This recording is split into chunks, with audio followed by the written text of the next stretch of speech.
honestly do believe that 4-4-2 probably was a bridge too far for England. Too much work for Steven Gerrard and Scott Parker to do. James Milner and Ashley Young, the tank was empty, to be perfectly honest, so maybe a change to a 4-2-3-1, make things a little bit more difficult for Italy in the midfield area with the likes of Marchisio, De Rossi and Andrea Pirlo that had an increasing influence in the game as it went on. And I think you just saw England start very brightly for 20-30 minutes, but that's all they had left. We found it very difficult to keep the ball for 90 minutes, never mind 120 minutes. So maybe a different system going into this game. Two defensive midfielders, maybe Scott Parker and Milner, maybe freshening up the wide positions, or one at least with Theo Walcott or Alex Oxlade-Chamberlain. And looking back on it, I think that probably Roy Hodgson would think a little bit more tactical flexibility. There's no question that England worked hard throughout the tournament. That is an absolute given.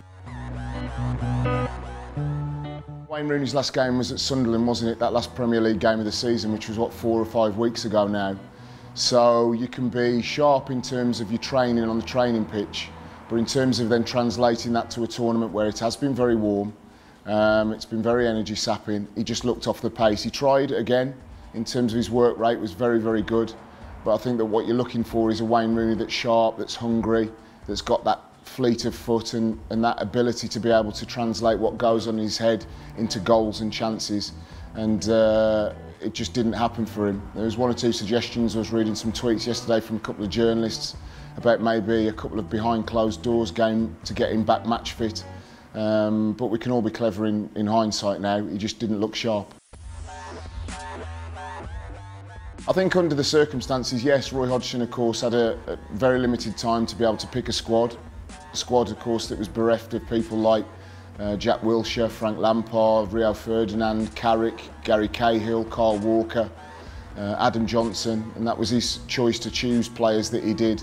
But I think that in a tournament, at the end of a long European season, you need to have different options and maybe freshen things up. I think that Roy looked at the squad and he thought that the best opportunity was to be pragmatic, to be defensive.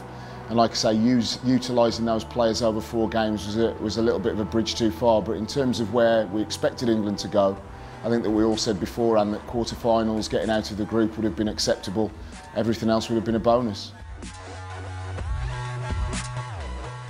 Germany said all along, I think that, you know, 4-2-3-1, Schweinsteiger and Khedira have bossed and dominated games. Mesut Ozil is yet to really show the kind of form that he has for Real Madrid, but always does a very good job for the team. Podolski, Muller, and my pre-tournament favourite to score the goals, Mario Gomez, is on 3, and maybe has got another couple of games to play so he could see himself win the Golden Boot. Spain obviously have been very good, but they've, you know, Torres hasn't quite worked. They haven't used Fernando Llorente of Bilbao up front. They had Cesc Fabregas as a ghost striker, but Del Bosque himself said that they don't believe they've got too much left in the tank. So for me, I'm going to stick with my pre-tournament prediction and go for Germany to win it.